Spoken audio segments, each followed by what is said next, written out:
Hello, everybody. Welcome to the Option Series at Experimental Sound Studio from Chicago, Illinois.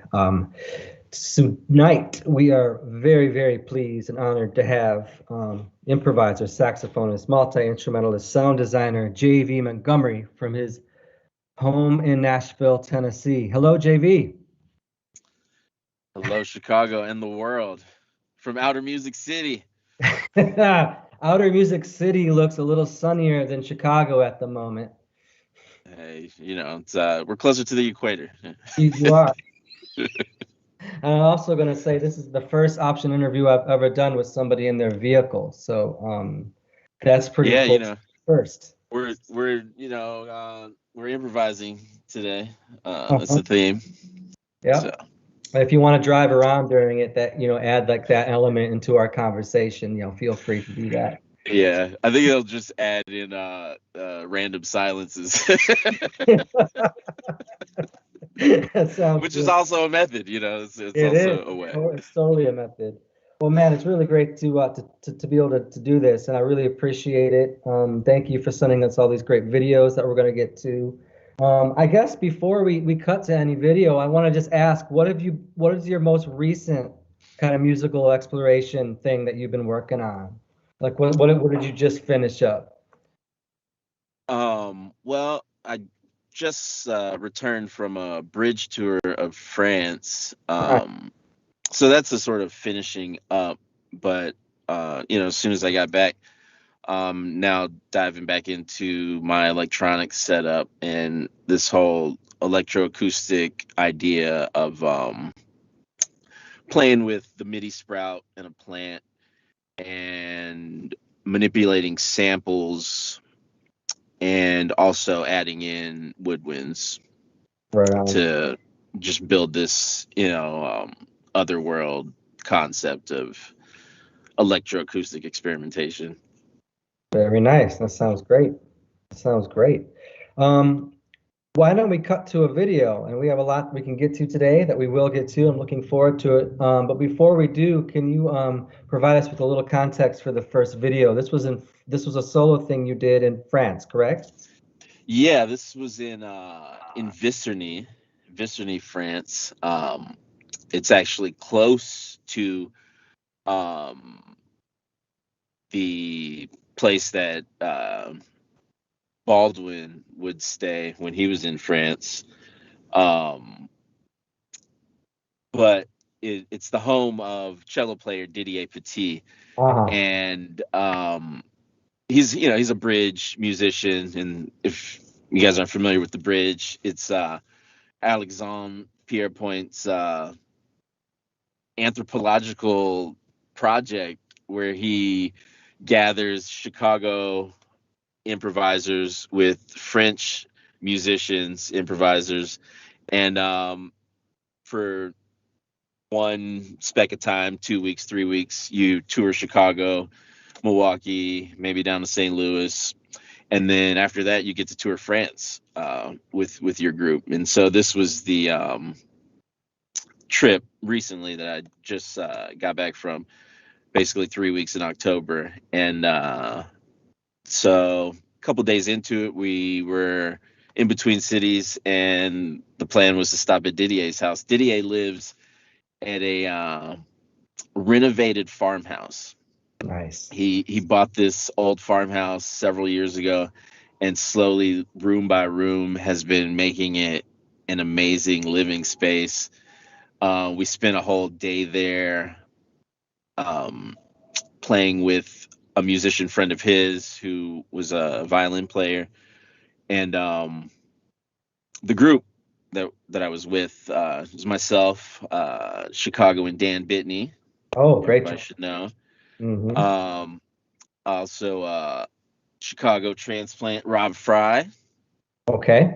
and then French woman Olivia Skimama, who plays bass, and then Simone Seeger, who plays accordion, trombone, and piano. Oh, wow. Yeah, and so it's interesting. I knew I had this option happening coming up, so I created these videos specifically for Option, these first two, knowing that barn, knowing that space, because it so happens that in January, February, I replaced or sat in instead of Jason Stein and Josh Berman with Didier Petit and Edouard Perrault. So, yes, at the height of the pandemic, I did international travel with all the right documents and lots of masks, and saw France during a 6 p.m. to 6 a.m. Lockdown. And that's where I became familiar with this little, Didier calls it a pigeon coop, because it's like this little barn house that he hasn't gotten to yet. The floors are really rickety, just wood paneling, super old stone construction, a lot of just like tree, twig, leaf debris on the ground, kind of a dead sound with these open windows to this farmland. So I experimented in there back in January, and I knew immediately when we got to Didier's house that I was gonna make some stuff in Fantastic. Well, while we roll the first piece, and we'll come back and we'll keep moving on with this wonderful conversation. This is JayVe Montgomery on the Option series at Experimental Sound Studio. We'll see you in a minute. All right.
Welcome back, everybody.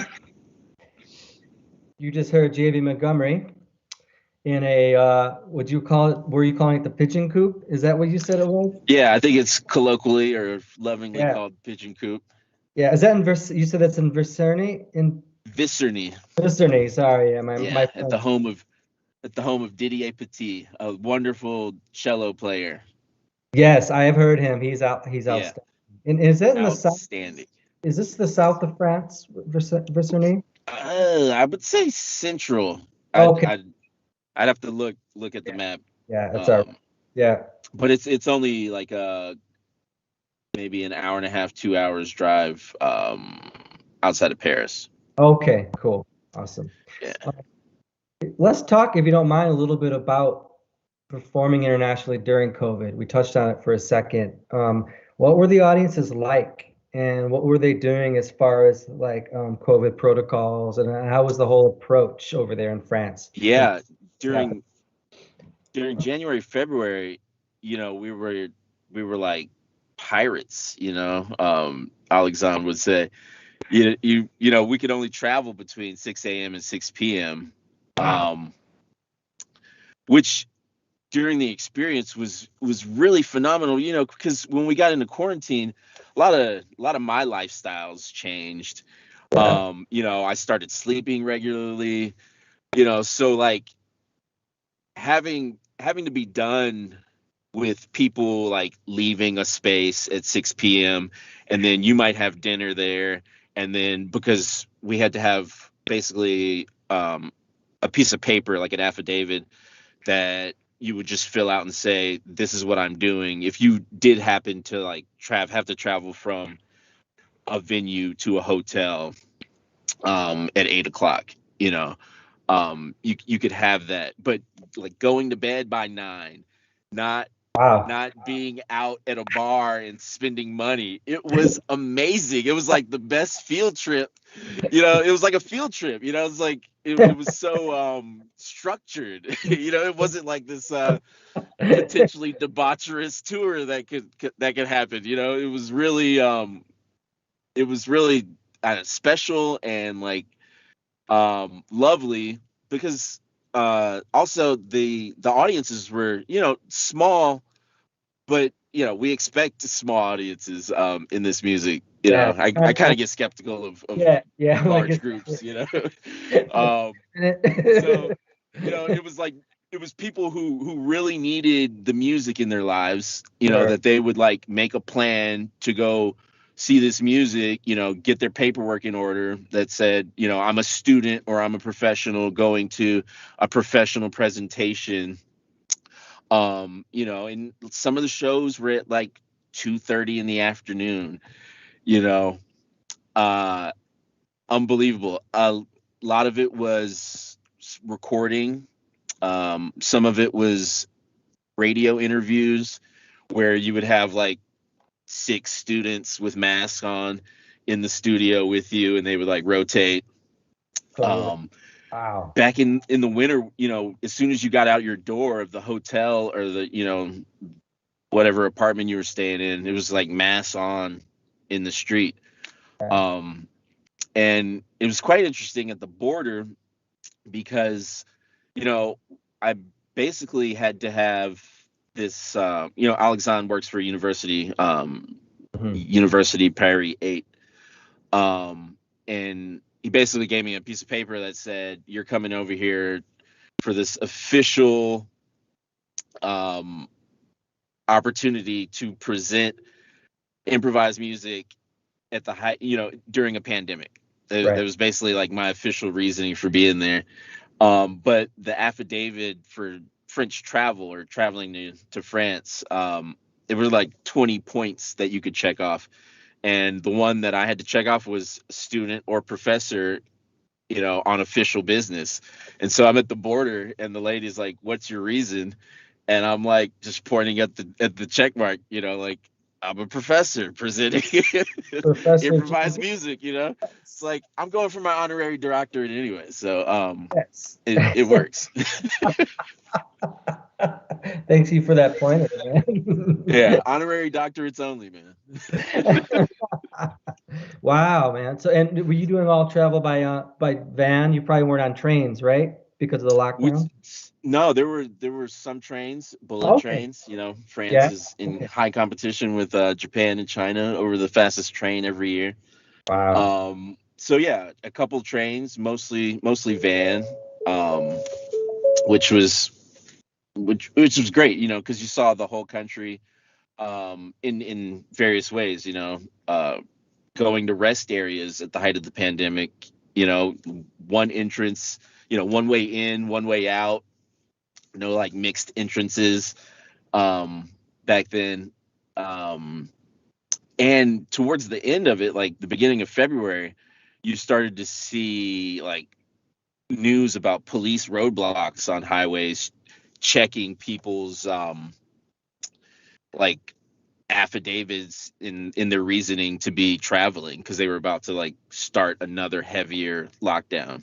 Got it. Can you Yeah. imagine? Can you imagine the U.S. government trying to do something like that here? I mean, it would be insane. That level of bureaucracy, people would go crazy, man. Yeah, yeah. And you know, Unfortunately, it's needed. It's needed though. Like if you're going to protect, yeah. if you don't have vaccines, I mean, if that's the best way to protect people is just to stay away from people, you know. Yeah. I don't know. It's a different mindset, you know. Like having to Yeah. have affidavits and like I'm always been in favor of like why not like creating an app that says that you're vaxxed and Well, there you go. During this past trip, um we all had to apply for the basically this QR code, this pass sanitaire, yeah, you know, that you present when you go to places. Some of it was random checks, some of it at like, you know, bars, was like you could probably use somebody else's and still get in. But when we were there, they also stopped the free COVID tests. So, you know, people who didn't want to take a vaccine, they could just go to get a free test and still like, you know, if it was negative, participate. got it. But now the tests are 25 euros a piece. You started hearing conversation of people who were anti-vax, like, well, I guess it's time to get the vaccine now because, you know, every time I want to do something, it's going to cost me $25 to you know get this test, and you know, so Money they made talk. it monetarily worthwhile. Unbelievable. uh, and we had to have a test to come back, you know, both times, but um it was interesting because where it was like the day after they enacted the 25 euro test, and we were vaccinated and we're like, but since we're vaccinated, can it be free, you know, like it was? And they're Right. like, no, you're not a part of the French social system. Got it. So, you Right. know, the idea that like that there's actually a social system out there to help you is also like a whole What a conversation concept.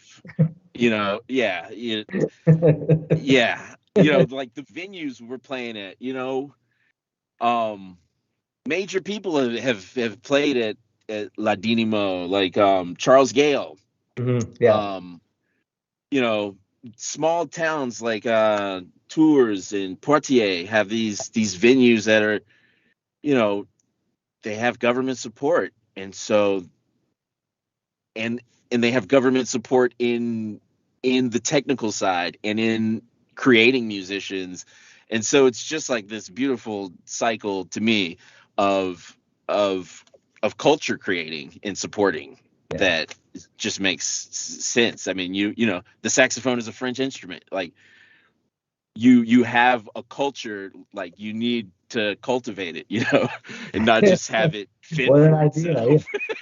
Well, when you don't spend all your money on military defense, then like you just tend to have a little bit to apply to the arts. Right, yeah. Exactly. We're not talking about people, having villas because they're on government support, We're just like, you can afford an apartment and, to keep your instrument up. And you get to like tour your country playing music, It's a beautiful it's concept. fascinating.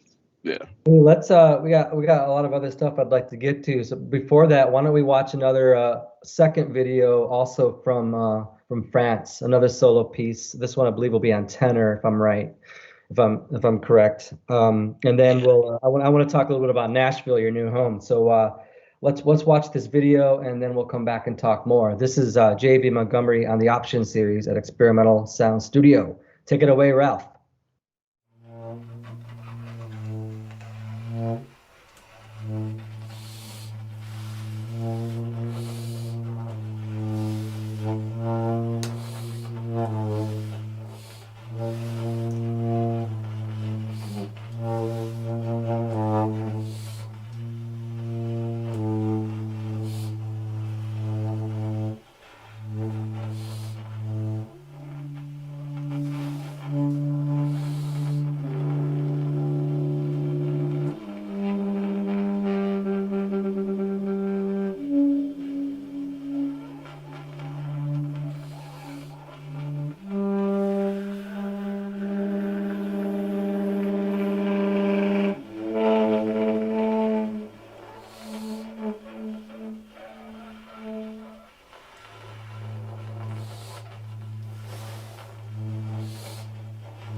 And we're back.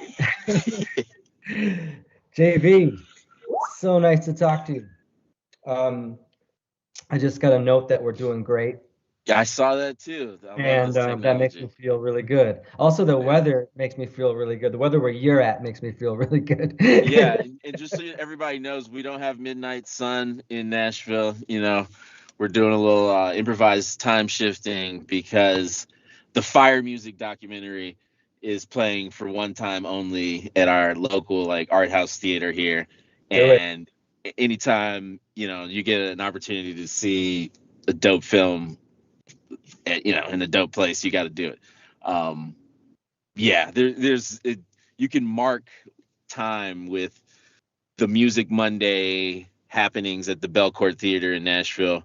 My partner now, Larissa, she was actually at the showing of the Milford Graves Full Mantis, but we didn't know each other then, Oh, and wow. once we met and we like found out we were there, it's like the world just opened up. Be honest, JV. She said Milford Graves. You're like, Yeah, really? yeah, You yeah. you hang out, man? We're like Before Milford Graves. that, before that, she had seen the Sun Ra Orchestra for New Year's Eve at Constellation a couple Wonderful. years ago. It Great. was like, come on, come on. Yeah, cool. Awesome. We have similar interests. Yes, absolutely. To put it mildly. Yeah. So after a long time in Chicago, how many years were you in Chicago before you relocated to Nashville? I was in Chicago 11 years. Yeah. Yeah, and I grew up a military brat, so you Okay. know, Chicago is where I learned to be an adult, and it's the place I've lived the longest, for sure. Yeah. You did some nice work here. You were curating the brown rice series, correct? Yeah, yeah, curating. Yeah, mostly just answering emails and letting people have shows. But yeah, it's like, Curating, yeah. yeah, yeah, yeah. It's like now I know why people have trouble with that word. Yeah, It's totally. Yes. yeah. But yeah, it was Michael Zarang's old candlestick maker, and Yeah. then Joel Wanick and Dan Godston, hit me to it, and they got in, started renting, threw up some paint, and 2 months later, I joined them, and then eventually Renee Baker and Thomas Maheda joined us, and Ben Gray as well. And it was, yeah, it was just a lovely time between 2008 and 2012 of like keeping the vibrations going in the space that Michael Zarang had established, at least, sonically. Yeah, for And sure. he built like the loft in the back storage room, which, you could sleep on. You could have, guests in there, not totally legally, but some of the darkest sleep you could ever ask for, is amazing. Fantastic. Well, we Yeah, all know and some of the best things that happen in Chicago aren't always legal. So, yeah, yeah, yeah, yeah. When you're dealing with this kind of system. and so what were there any particular reason or set of reasons for making the move to Nashville? Oh man, children, family. My wife at the time, she got a job in the pharmaceutical industry, and having children who were in elementary school, like third and fifth grade, they were in Chicago. We were in Chicago when they were like, babies and going to daycare and pre-K and whatnot and kindergarten. Sure. And she got an opportunity to do postdoc work at Vanderbilt. Hmm. So basically between 2008 and 12, they were down in Nashville, and I would come, once a month, sometimes twice a month, whether it was driving or flying. Um, and yeah, that was during the brown rice era. And then they came back up in 2012 for third and fifth grade. And boy, when you hit that Chicago public schools lottery situation, Hmm. and you're having to, dodge the neighborhood school to take your kids 3 miles, 3 miles here is like a 15-minute drive. Right. 3 miles in Chicago is like, man, that could be 45 minutes. That could be an hour. We're talking about driving from Humboldt Park to like Fullerton and Ashland, and it taking 45 minutes. It's like, come on.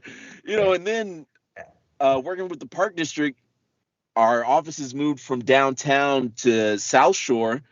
So I'm having to pick up children, who are on the north side from the South Shore Cultural Center. Oh man, that's you got to grab them by 3.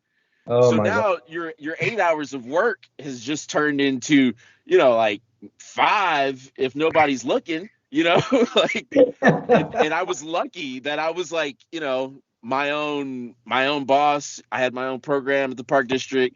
I wasn't needed to, we didn't really have programming in parks during like school times. It was spotty. So, it's like I could do editing at home, of the Inferno Mobile Recording Studio projects that we had going on. You could do some planning at home, but like forget being in an office for 8 hours because, you your day has just been cut almost in half by the schooling choice that that you have to make. That has been thrust upon you. Yeah, I've done Yeah. some work in CPS school, and there are some really strong ones, and there are some amazing teachers. But the whole lottery system is, and I certainly don't have any answers. Like Oh yeah. it's Well, a, I it's mean, a layered I situation, got and, one. and it's deep. But I'll just say this: I live in Evanston, Illinois, so that's all I'm going to say. And I've got Yeah, 2 yeah. kids, Man, and when I came upon that situation and ended up moving here, it was like, now I know why people leave the city. Now I know why people move to the suburbs. I exactly. consider living here on the far south side, actually. Um, You're really, yeah. Man, he's south of South Shore. Yeah, it's called Nashville. Yeah, it's like it's cool. I don't yeah, think the Orange Line goes that far down though. Does the Orange yeah. Line And go then, down to Nashville? well, Amtrak has just said they're going to work on a 40-year project to connect um, Nashville to Louisville to Indianapolis to Chicago. So maybe in 40 years, I could say in the shining hill on the city on a hill that I could get, from Nashville to Chicago by train. Ridiculous. Wow, Ridiculous. amazing. Hey, let's Yeah. Nashville. Let's roll a I almost said let's roll tape, but we're living in the digital age. So Yeah. let's watch another video. This is you with the great percussionist Tatsuya Nakatani playing in Nashville, correct? And Correct. what room is this, and who is responsible for presenting this music in Nashville? Man, so this is not a room. This is a pavilion at Centennial Park. And this is in August. So, we're talking 2 months after things are getting back going here in Nashville. And Chris Davis, who runs the ephemeral.arts.org, FMRL, Mhm. he would say the acronym stands for Free Music Ruins Lives. But he also has deep jokes, man. He's got deep jokes. I love this guy. He's responsible for bringing me out and playing. I saw that Jack Wright was playing the show, and I just spoke up and was like, "Yo, is he bringing his book?" And he responded, "You want to play solo before him?" And that was like early July 2017, and ever since then I've been playing, a couple times a month here on this ephemeral circuit essentially. And yeah, this is Chris Davis just doing what he does, communicating with improvisers who are driving through Nashville and know that they can put on a show here and get 30 people. Yeah. And Chris is going to make sure that everybody's money is collected, and he's going to give all that money to the person who's playing the show. It's the traveling person who's playing the show. Yes, exactly. And Exactly. yeah, and it's It's a great thing. And this we were supposed to play in this garden across the street from the pavilion, but there was a lot of rain earlier in that day, and the pavilion is lovely. If we wanted to, we could have electricity. So yeah, and Tatsuya is a consummate improvising touring person, one of these full-time lifetime cats, one of the first person I saw bow percussion at 3030 on Cortland Avenue when Elastic Arts was there. Yeah. I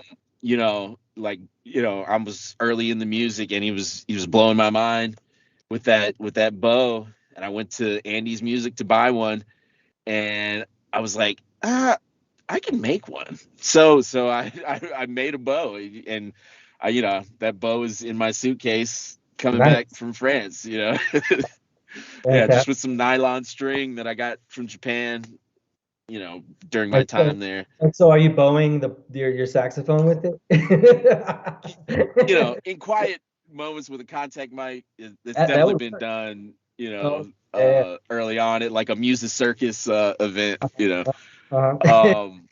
yeah, but it's just, mostly percussion these days. Cool. Fantastic. Yeah. Well, I'm eager to hear this duo. So let's roll this Tatsuya Nakatani, JayVe Montgomery duo piece, and then we'll come back and we'll talk a little bit more. This is the Option Series at Experimental Sound Studio. We'll see you in a minute.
And we're back.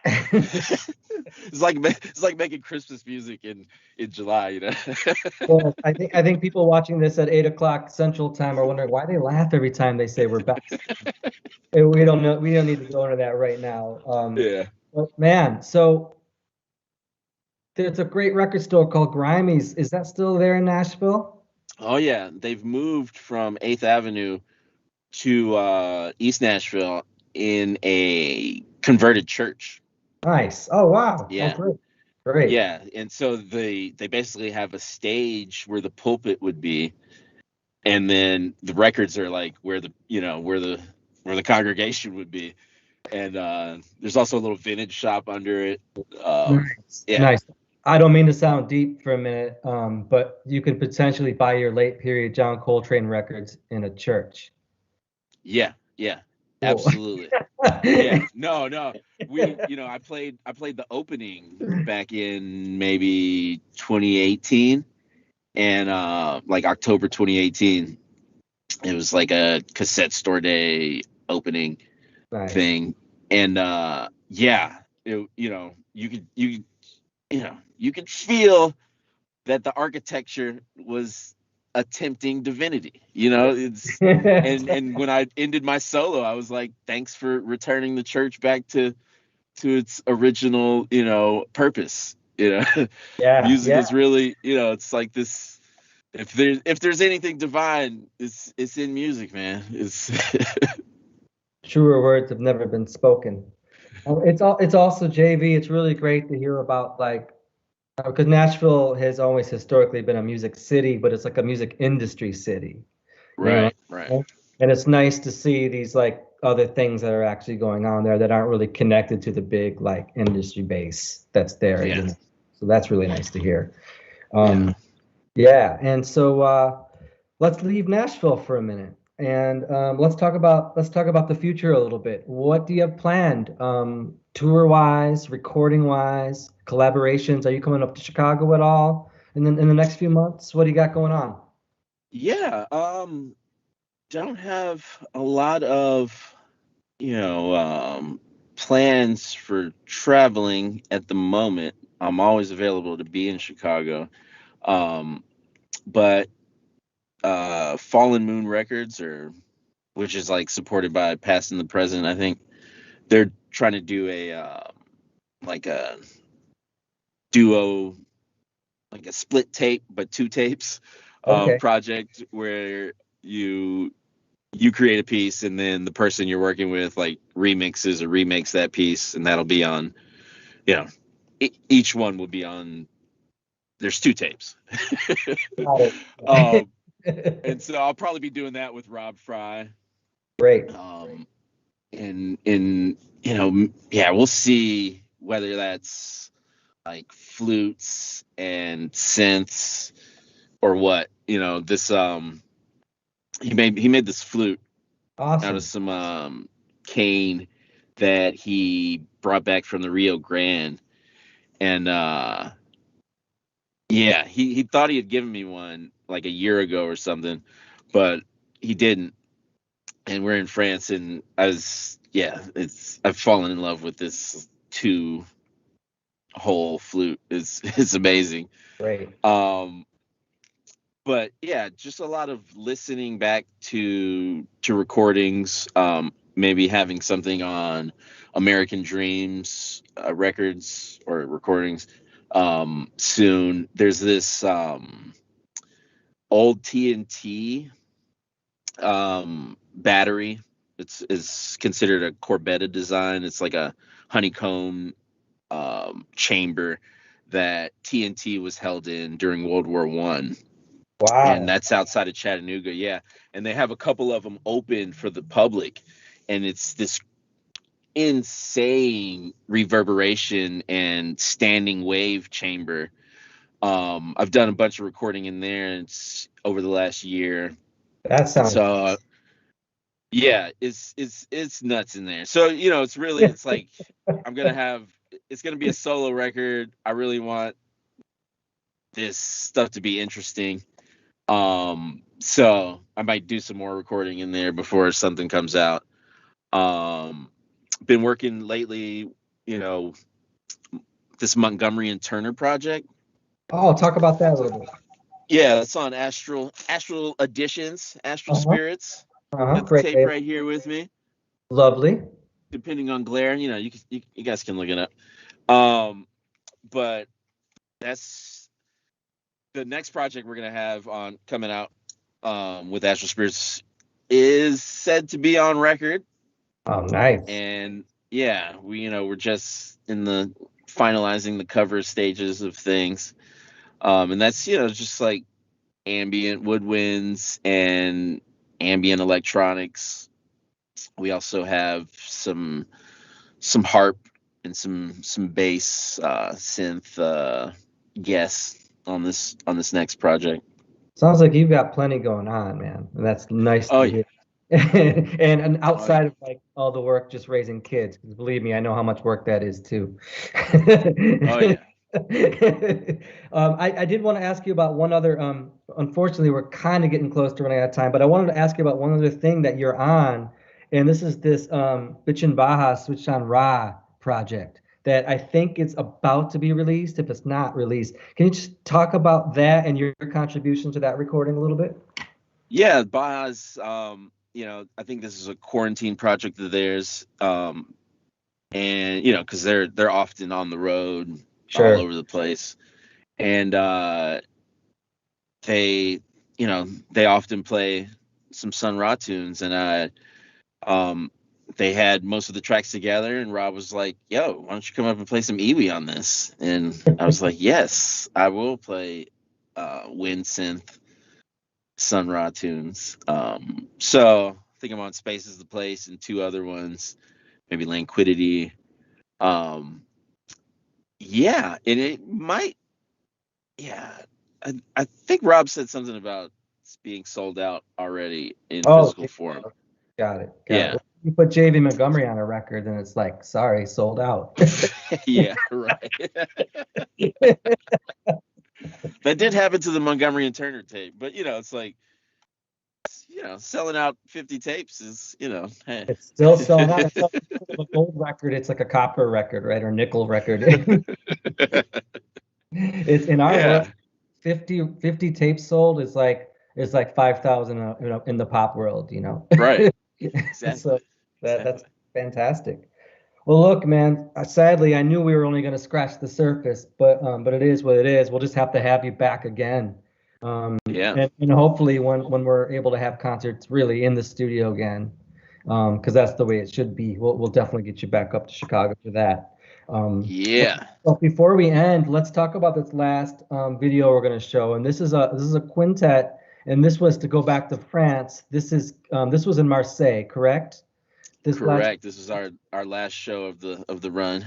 Can you talk about the once more, just briefly talk about the musicians involved? And this is still the Bridge Project, correct? This is Yeah, the cool. And then maybe talk absolutely. about theater a little bit, and then we'll roll out with this last video. Yeah, we had Rob Fry on flute, alto sax, percussion, Dan Bitney on drum set and synth. We had Olivia Samama on electric and upright and ukulele bass.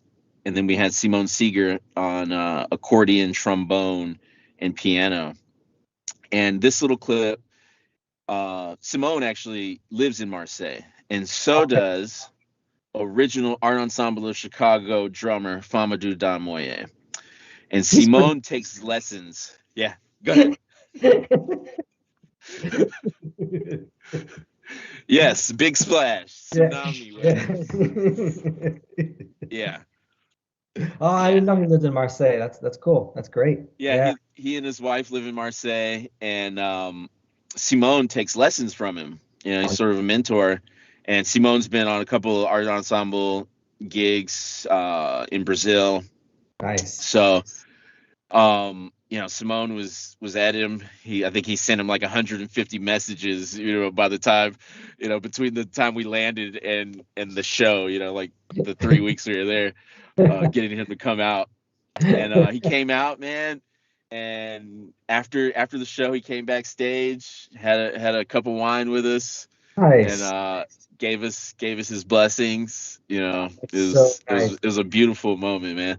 And this is just the first couple minutes of the show. You know, it's improvised music. You know, and we were introduced, and right before we decided we were going to step out in a procession, and this is me coming out on this little 2-hole flute that Rob made, and everybody else on percussion until we get into our places.